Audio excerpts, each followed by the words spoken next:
Depuis 60 ans, le couvent Saint-Paul, désaffecté, se délabrait. Aujourd'hui, des messes quotidiennes y sont à nouveau célébrées. Le père traditionnaliste, Aulagnier, nous y accueille, jouant volontiers le guide.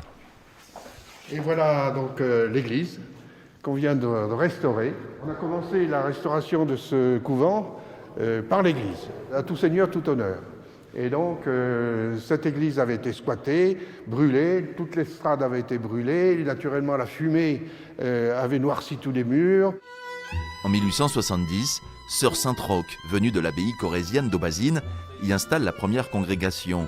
Pour retrouver des traces de ses premières occupantes, direction le grenier. Il ne faut pas oublier qu'à Aubazine, ça a été l'école qui a formé Coco Chanel. Donc on peut dire que Coco Chanel a sans doute appris à travailler, soit à coudre ou à faire de la broderie avec des appareils comme vous avez ici. Le long de ces interminables couloirs, le temps s'est figé. Le bâtiment dirigé par les religieuses a eu au fil des années plusieurs utilités.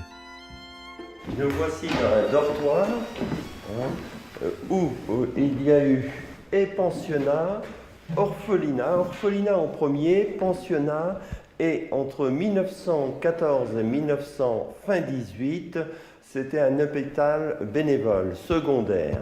200 poilus y seront soignés, 38 vont y mourir. Dans l'église, nous retrouvons le père Aulagnier. L'autel placé contre le mur est typique des traditionalistes. C'est pour ça qu'on dit souvent que vous tournez le dos aux fidèles. Voilà, mais c'est une fausse expression. On ne tourne pas le dos aux fidèles. On demande aux fidèles de s'unir à la prière du prêtre face à Dieu pour l'adorer. L'Institut du Bon Pasteur devra trouver les 400 000 € nécessaires à la renaissance complète du couvent. Posé sur le chemin de Saint-Jacques, les pèlerins y sont d'ailleurs accueillis gratuitement.